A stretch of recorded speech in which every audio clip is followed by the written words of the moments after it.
Unboxing Part 2. Gatuin.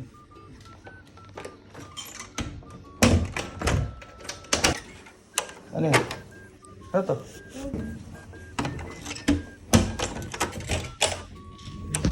Ano ba?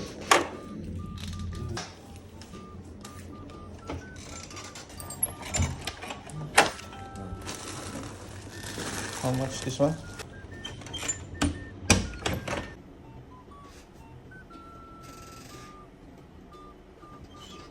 The next order na dumating is from Italy. Let's see. First, bumili ako ng ulan niya. Ayan. And then, ito rin para sa washing kasi para malinis yung washing machine ng bago ko. Tapos, ito naman, para sa trolley ni baby pag umuulan, at least may pang cover kami. Tsaka sunstorm. Sa akin to. Para sa, ko sa chan. After kumanganak. Girdle ba yun? Pang tanitak. Para bumalik sa, Kaya lang large siya, hindi ko sure kung, parang malaki to. Maliit. Ang ganda ng niya, tabo niya. Tapos ito ulit, oral cleaner. Para after niyang dumi, dilinisan yung niya, yung tongue. Para hindi magkaroon ng bacteria. Kaya ako neto, para pagkakain si baby, hindi madumihan yung damit niya. Ito, pag after niya ibang cute, pang photoshoot kay baby. Sabi niya, I'm the best thing to come out 2024. Cute. Kasi bumili ako parang sa ididikit sa cabinet. Doon ko na ilagay yung mga baby. Para hindi natin tutupin. Pinaka ko ng measuring tape kasi nahihirapan kami. Wala kami measuring tape sa bahay.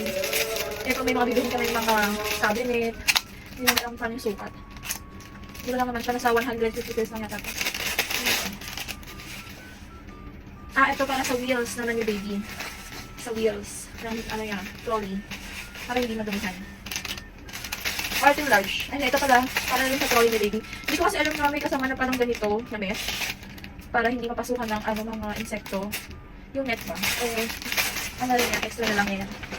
Ano to yung small para sa trolley ni baby. Diba? Nalang bilhin accessories para sa trolley ni baby. Tapos ito pa.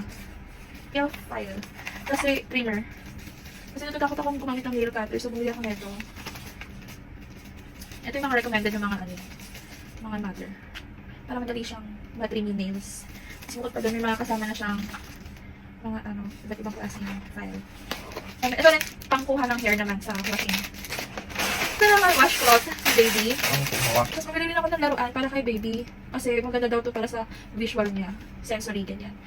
Mamili rin ako ng nasal aspirator para kapag nag-plug yung nose niya. Mas mura kasi sa Temu compare sa mga mall. So, bumili na lang ako sa online. Tapos ito, Eraser. hindi, stamp siya. Tapos may pangalan ni Kaden. So, yung mga damit ni baby, lalagyan ko na ng name, i-stamp ko na kasi para dun sa paalagaan, hindi mawala or hindi magkapalit-palit kasi marami rin naalagaan yung babysitter. So, at least, aware yung babysitter namin na yung gamit na to ay para kay Kaden. Ako ng sticker para dun sa mga gamit ni Kaden. Tapos, naka-customize na, may pangalan na rin siya. So, ididikit ko na lang. Sa Temu ko lang kasi siya mabibili, wala sa Shein eh.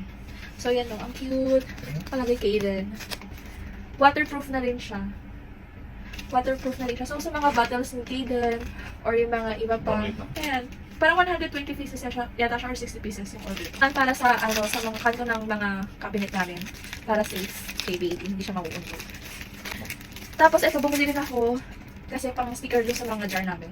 Tsaka yung whiteboard.